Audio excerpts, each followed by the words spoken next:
time, and it feels great. It just really does. I feel like that I never left, and that's a good feeling because I enjoyed my time at Hartnell and all the years that I've been teaching. I want to thank Tricia for allowing us to have this venue. That could be a nice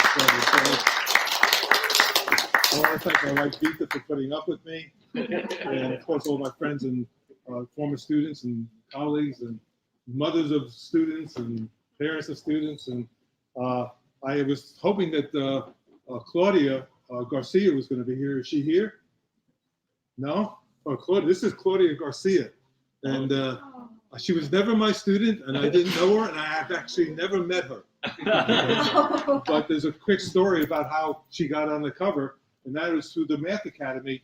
We take hundreds and hundreds, if not thousands, of photos every semester and over the 10-year period that we had the Math Academy. So I went through hundreds and hundreds of thousands of photos, and I came down to 5, and I asked a few friends to help me choose, and we all chose the same photo, and that was Claudia. That's great. So, and I, maybe she'll be here later, and she doesn't know, but I'm going to give her that poster. Oh, Okay. cool. I have some good news I want to share with you. First of all, my book has sold out 3 times on Amazon, and that's really, really great news. I think they order 5 at a time, though, so I'm not sure. And also, I am very close to being an Amazon bestseller. If I get 4 more 5-star reviews, I'm not hinting or anything, but if I get 4 more 5-star reviews, I am a bestseller. Okay? And also more good news. I just got my first royalty check. I'm not going to brag, but it's 5 figures, if you include the decimal point. And believe it or not, I have written another book. Oh, dang. And this one is for teachers only. And this one is called not one student at a time, but one teacher at a time. And it is to help teachers become better teachers and great teachers. So this, I'm actually looking for although the book is finished, I'm looking for a prestigious co-author to help me get this published, and we'll see what happens, all right? But this has been in the works for many, many years. We're going to play a game because this is who I am. And so we're going to try and get people at a safe distance. And I want to maybe we can do it over here. We can get 2 lines at a safe distance, 1 line here and 1 line here. If we could do that, everyone who's, and Johnny, you can't play, sorry. And Patricia, you can't play. But you can help. All right. Yes, one down this row. He's hating and one down. I know. That's not a line. Oh, because you guys would get it right away, Yeah. right? Yeah, exactly. We know him too well. Now you will have to switch lines because of the time of the game. Nancy, can you get somebody? Okay. All right, here we go. All right, so I'm going to ask you some questions, and one of them is true, one of them is false. I'm going to give you 2 answers, so you need to decide. And I'm going to use my left hand and my right hand to help you decide which side to go on. You're going to move from one side to the other. You're going to go to the side that you think is true. Are you guys ready? Okay, it's actually really simple. Okay, most of you know I was on a TV show. Now, if you don't know, I was on a TV show. This is true, okay? Wheel of Fortune or Jeopardy. Now, if you think it was Jeopardy, move over there. If you think it was the Wheel of Fortune, move over there. You have 10 seconds, go. Wheel of Fortune or Jeopardy? Okay. The correct answer is Wheel of Fortune. So you 2 are out. Right.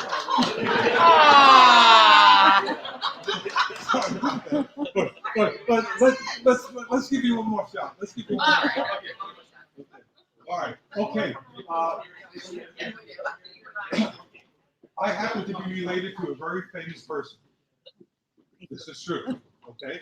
You need to decide: is it Albert Einstein or is it Elvis Presley? Move. 10 seconds. My money's on Albert Elvis. Einstein or Elvis Presley? Show me your moves first. Do a little move. Oh wow. Elvis the pelvis. Yeah. Oh, wow. You're all wrong. I'm related to Albert Einstein. All right, one more chance. One more chance. One more time. I didn't think I would write out the whole group with one question.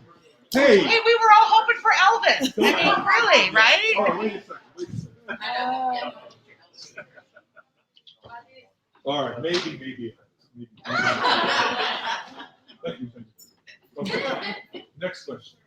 All right, here we go. Oh, my total teaching experience. How many years? Are you ready? Is it 48 or 28? Choose real quick. 48 or 28? Do you see that? Do you see Armand? He goes like this.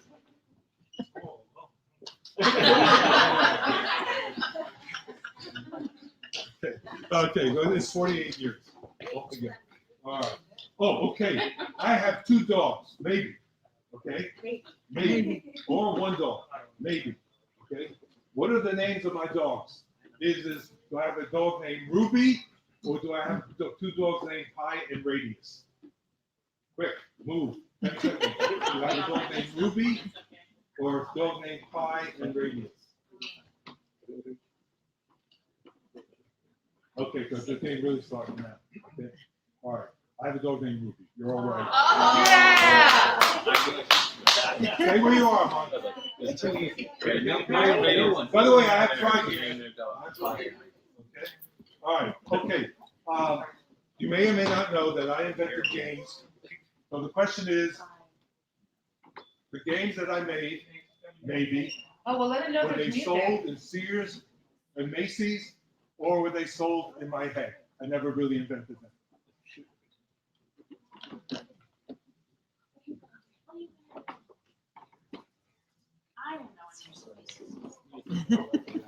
Okay. I actually invented games that were sold in Sears and Macy's. All right, here we go. A few more. I was once a professional dancer or professional singer. And this is true. Either was I a professional dancer on this side or professional singer. 10 seconds.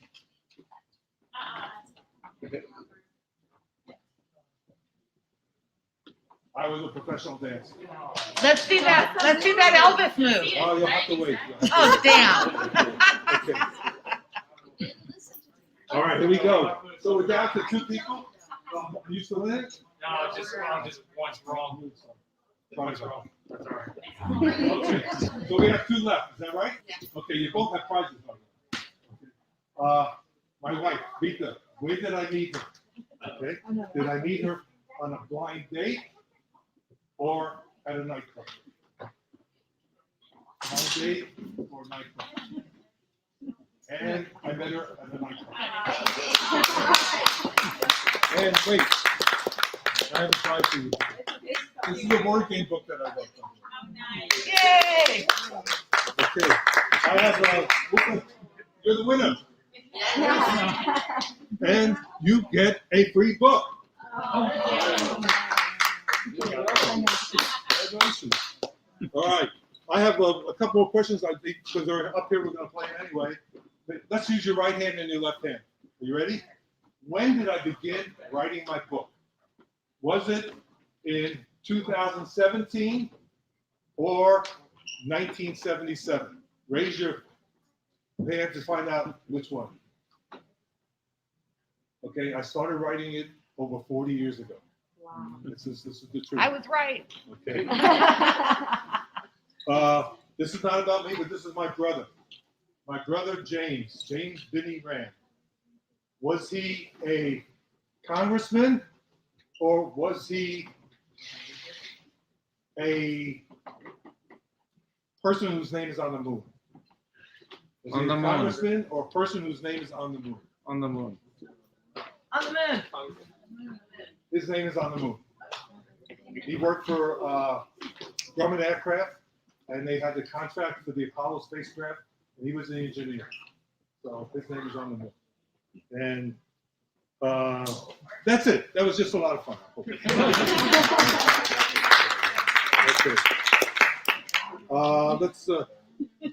There's a couple things we can do right now. I was going to actually read you a chapter in the book, and I thought maybe I would simply tell the story. I'm going to tell 2 stories, By the way, these stories are very emotional to me. And if I get emotional, that's just because they're so real to me. And I was emotional when it happened. I was emotional when I wrote it in the book. And I was emotional when I was reading it to prepare for you guys. So I just can't help it. They're just emotional stories. The first story is about a student named Michael. Michael came to my class my very first year of teaching. He was transferred to my class. He was the sixth student transferred to my class in 6 weeks. I want you to know, I'm a first year teacher. One by one, every week, a new student's coming to my class. They all have one thing in common. They drove teachers crazy. So here they are, they're all coming to my class. Michael was a little bit different. Michael was not a tough guy. He had other problems. Michael could not sit in his seat. He was like crazy. He drove teachers out of their mind. All right, he was talking all the time. He was getting out of his seat. He had arms and legs going all over the place. A little bit of description about Michael. Michael was a really good-looking kid. He was African American. He was about 5'8", about 120 pounds, kind of skinny. All right, and he had this great pearly white teeth, a big smile and big eyes. So, he was not, a tough guy. He was just on the safe side of crazy. I guess that's the way I described him in the book. Anyway, he gets transferred to my class, and I've already heard about his reputation. I don't know what to do with that. Every single day, I'm trying to teach math, right? And he's like this. What, Michael? Are you married? No. What now, Michael? Why not?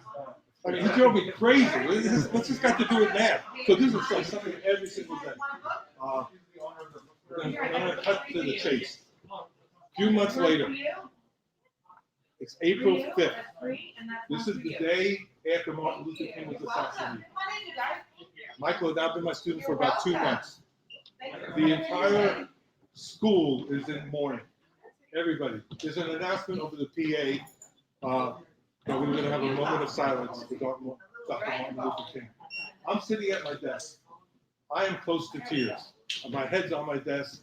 There's no words to describe how I'm feeling. And so Michael is in my classroom at this particular moment. He was both in my math class and in my homeroom class. And everybody in the classroom is crying. All my students. And my students were about a good mixture of diversity of Black and Hispanic from Puerto Rico and white. And it didn't make a difference because they were all crying. All of a sudden, my head's down on my desk. And by the way, I'm feeling guilty just for being white. Because a white man killed Dr. Martin Luther King. And I'm feeling like the guilt of the nation. I had no right to feel that guilt, but I did. So I'm sitting at my desk, and everyone's crying softly and everything. And all of a sudden, I hear a chair and a desk move in the back. Who else? Michael, as usual, got out of his seat. And I kind of tried to go to myself, this is not happening right now. I just don't need this. So I put my head back down, and I'm not looking, but I can hear his footsteps come up to the desk. And all of a sudden, he's standing right next to me, looking at me. And he goes, "What's wrong, Mr. Moran?" And now I can hear a different tone in his voice. This is not the crazy Michael that I knew. And I said, "Michael, there are no words to describe to you how I feel right now." And he looks at me, puts his arm on my shoulder. I know how you feel, Mr. Moran. You and me, we're the same color. Let that sink in for a minute. Okay? Here's a Black student telling a white teacher on the day after a Black leader got killed by a white person that him and I are the same color. I don't know about you, but this is one of the most beautiful things I've said to him in my entire life. I mean, he validated who I hope to be as a person. That's the first story about him. Thank you.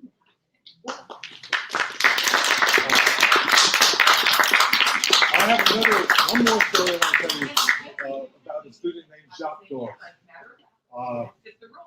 Jacques was the legitimate tough guy. He was also transferred to my class about a month after Michael came in. I remember the moment like it was yesterday. The assistant principal escorted him up to my classroom because they did think he would get there on his own. Like he would cut out of school or something like that. And the assistant principal drops him off.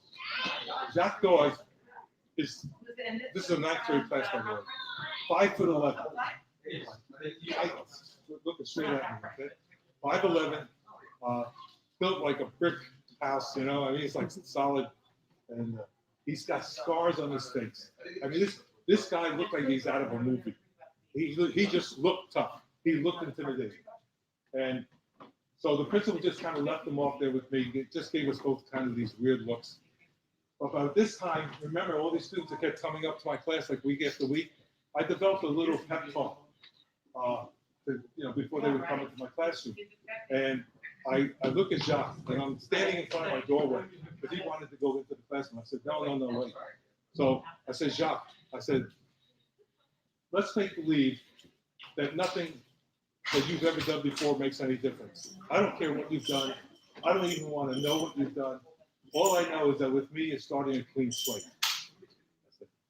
I am not your best friend, but I'll be there for you no matter what you need. And I'm not talking about math. I'm talking about your life. Meanwhile, he never looked at me. And so I go to him, and I'm kind of a little scared. I go, Jacques, can you do me a favor? I said, I promise you, whenever you talk to me, I will look at you eye to eye and listen to every word you say.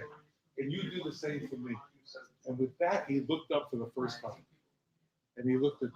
And then for the first time, I saw how scary he looked. By the way, there was a rumor about Jacques that he got attacked by 4 gang members who wanted to steal his bike. Bad news for the gang members. He put all 4 in the hospital. But that's how he got his scar on his face. So here's Jacques, look at me eye to eye. And he goes, you don't have to worry, Mr. Man. We're okay. Whatever you do, though, don't touch me. I didn't know what to say. So I said, Jacques, you're not my type. And he laughed. He actually smiled and laughed. And then he came into the classroom, and he sat there for the rest of the hour, but he did nothing. He just stared into space. That's all he did. He was just there. Okay. Next day, he comes into class. Same thing. Just sits there in a seat. No notebooks, no nothing. And I said, Jacques, I said, after class, I said, it doesn't look good for me that you're the only one not doing any work in class. He said, I don't have a notebook. And I said, well, we'll get one. He says, what for? You know, and when he said what for, I'm going like he doesn't even know that he needs a notebook in class. Okay. So he says, I don't have one. I said, I'll buy you one. Don't worry about it. So the next day I got him a notebook. All right. 3rd day in class, he has the notebook I bought him, and he looks like he's pretending to take notes. Okay, because I can't see anything really good written down. So by the way, the 3 days he was in my class 3 days in a row, that was a personal record for him. He had never gone to school 3 days in a row in his entire life. 4th day in class, he's in class. He raises his hand. This is the toughest kid in the school. I mean, everybody's afraid of him. Students, teachers. He raises his hand and asks a question.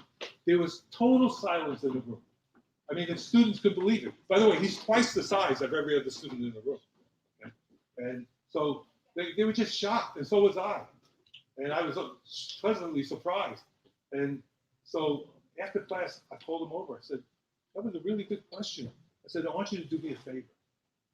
Could you pass out worksheets for me and collect the homework assignments? And this was like, to me, a brilliant idea because, you know, he's the toughest kid in the school collecting homework. How are they not going to do their homework? And he goes, no problem, teach. I got it.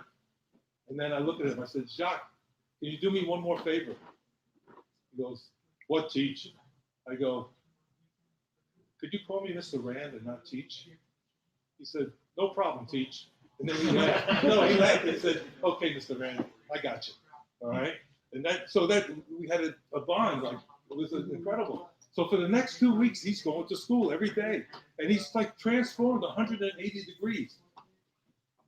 2 weeks later, I got sick with the flu. And I couldn't go to school. And I wanted to go. I was worried. I was worried about my students. I was worried about Jacques. And I stayed home. Unfortunately, that day, there was a school assembly. And all the classes had to go down to the auditorium. And Jacques, basically my assistant, is now a leader. He's getting my students to sit down and be quiet. Unfortunately, another teacher didn't think that that was cool. He's not, Jacques is not a teacher, he's a student. And he goes over to Jacques and tells him to sit down. And Jacques says, what for? I'm just helping Mr. Rand out. He said, that's not your job. He said, just sit down. And one thing led to another, and they're in a verbal fight together. All of a sudden, the other teacher put his arms on Jacques' shoulder and pushed him down to the seat. Guess what Jacques did? He got up and punched him and broke his jaw. This is a true story. Broke right in his jaw. They had to immediately expel Jacques from school. He was gone.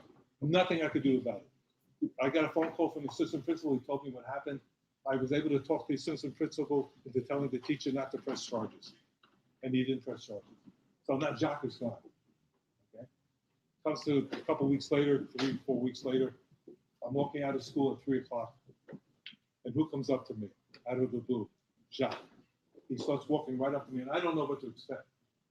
And I go, the second he came up to me, I go, I'm sorry, Jacques. I'm sorry that happened. And he looked at me, and he goes, it's not your fault. It's my fault. And I said, Jacques, no, if I had been there, he said, no, Mr. Rand, I should have known better. You changed my life. You're the only teacher who ever cared about me. And he starts to walk away. He turns around after about 3 feet, comes back and gives me a hug. This kid wouldn't let me touch him. He said the first words out of his mouth was, don't touch me, right? He gives me a hug. We hugged each other, and we both cried. And he went, and the bad news is that he never went to high school. This is in the 9th grade. You know, that this is 7th, 8th, 9th grade. But the good news is that he joined a group called the Guardian Angels, which is really popular in New York. And what they did is they prevented kids from going into gangs and taking drugs. So he led a very fruitful life. So that's the story of John. Thank you.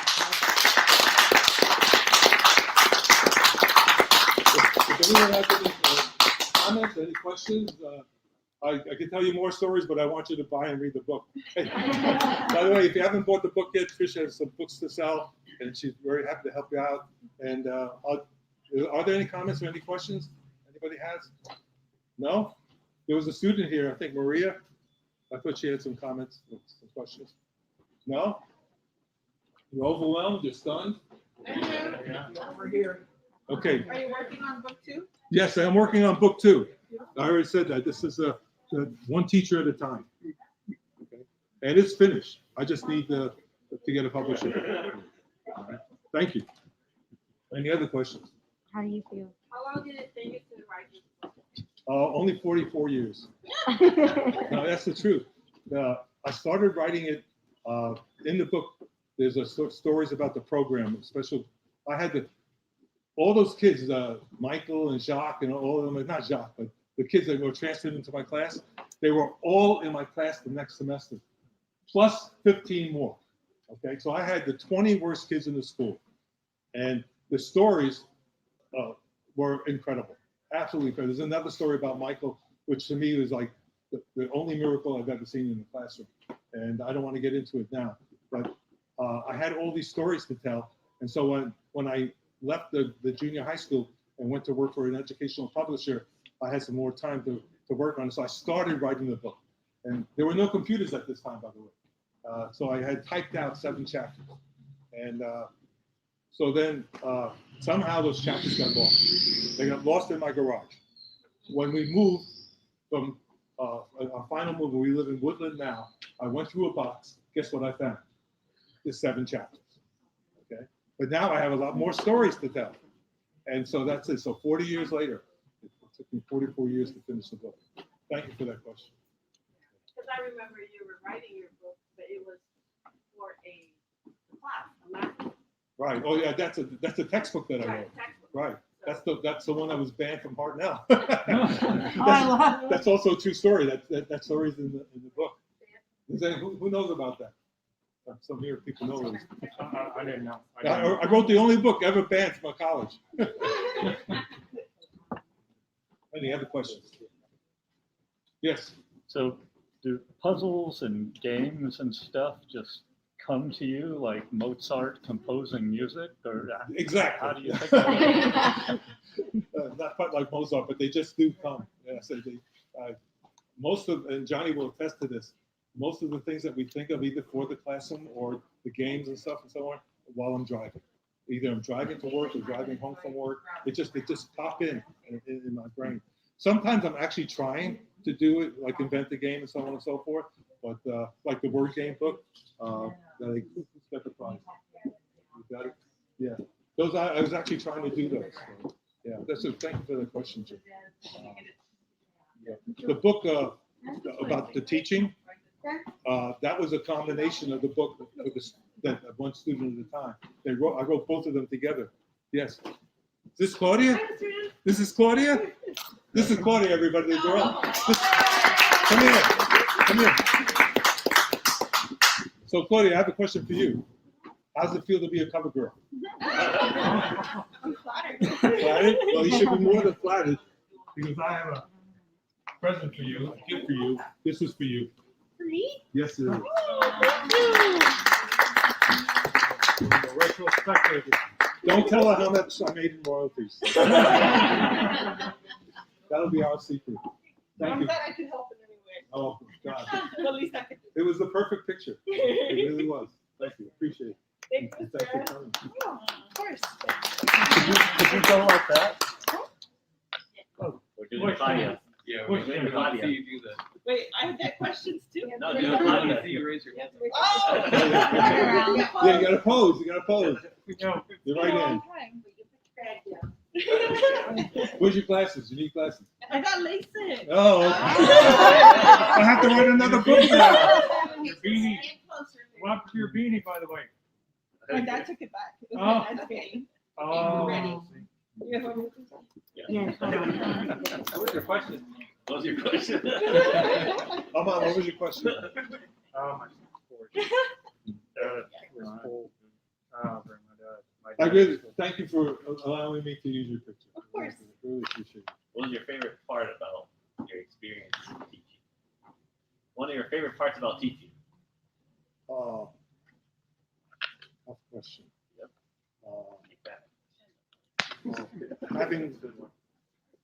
Having the opportunity to make a difference in students' lives and vice versa. I mean, the students changed my life, and students like Michael and Jacques and so on. That's the greatest part of teaching. And just some of my best friends are former colleagues and former students. So it doesn't get better than that. And when a student writes you a 4-page handwritten letter that says you are their champion,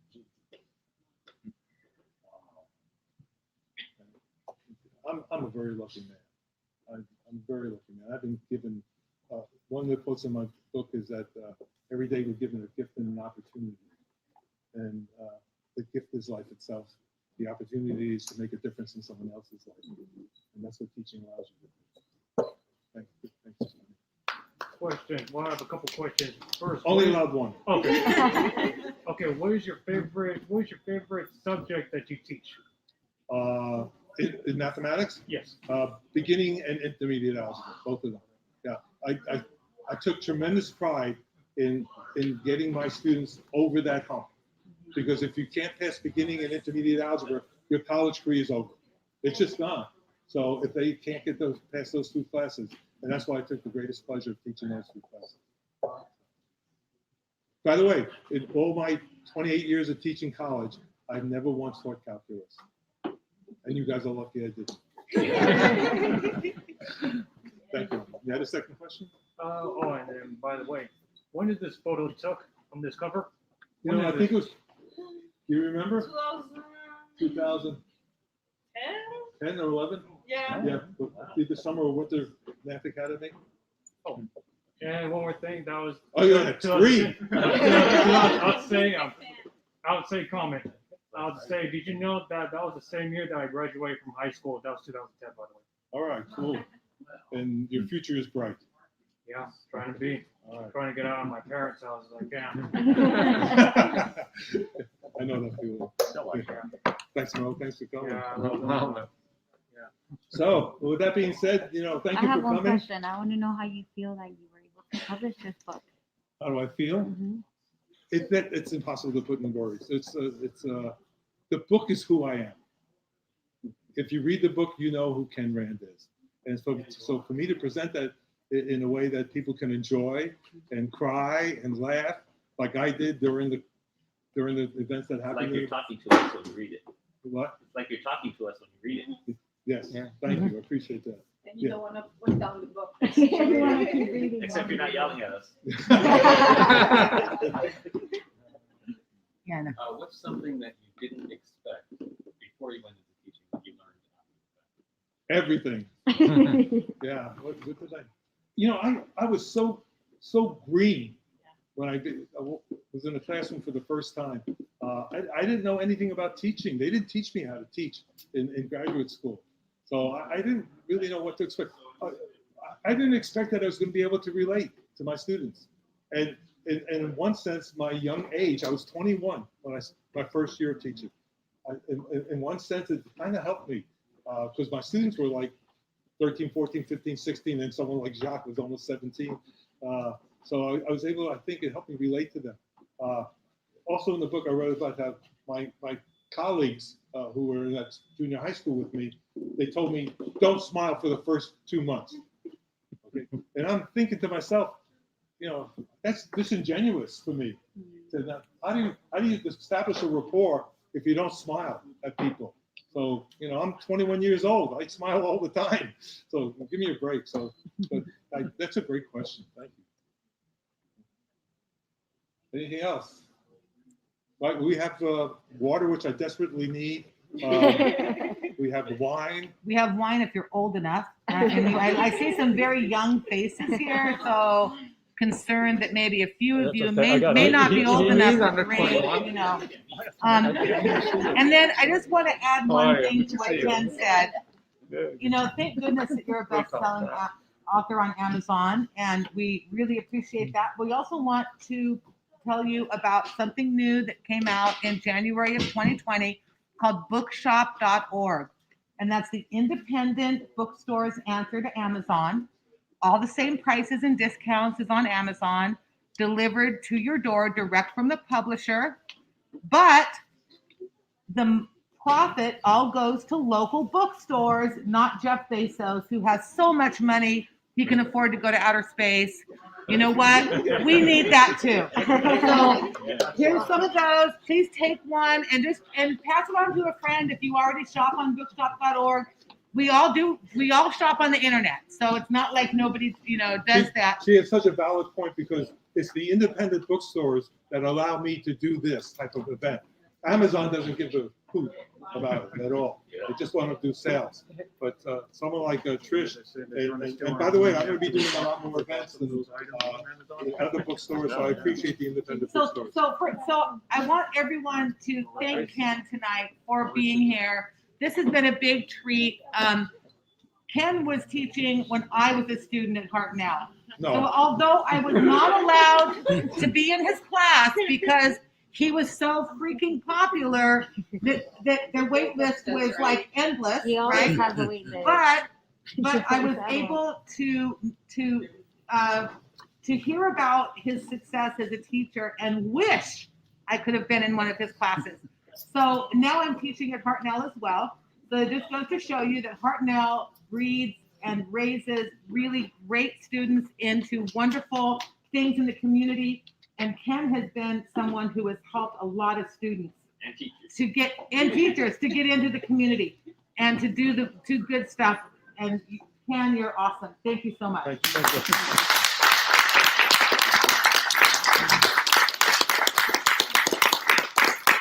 On the very first day of class, I asked my students, I passed out index cards. Any of my former students here, do you remember this? I passed out index cards. And I ask them, why are you taking this class at this particular time in your life? And you get a variety of answers. And we have all these assumptions as to why students are taking the class, but it's really a great variety of answers. I quite often get this answer. I'm taking this class because my mom said you were great. So that's why I retired, because I started to think if I keep teaching, I'm taking this class because my grandmother said you were great. That's it. I'm done. It's not a question.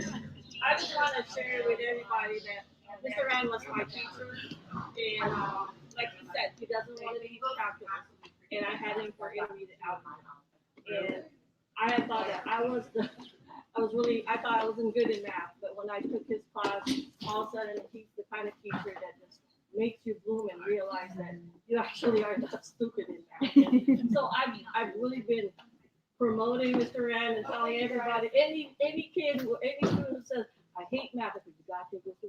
Rand. And even after I left and I went somewhere else and then came back here, I would look at the Hartnell schedule to make sure Mr. Rand was still teaching. And the year that he was, that year that he retired, I was really sad because, I don't have a Mr. Rand to refer to now to a lot of students that, who were struggling in math and didn't realize that actually, he can make you be a good student. And from then on, I got A's in all my math, including calculus. Like he said, I'm lucky I didn't take calculus with him.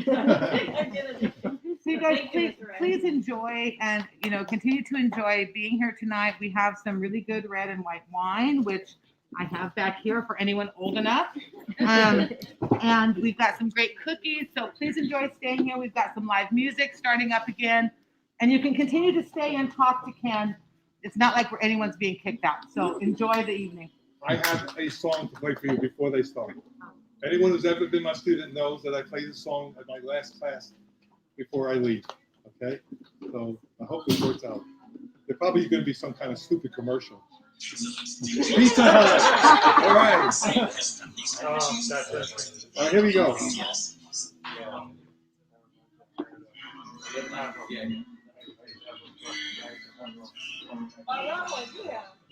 I do remember that.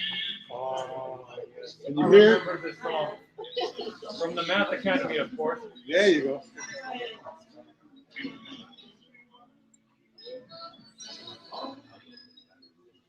I find it very difficult sometimes to express how I feel in words, so I quite often use songs in my classroom.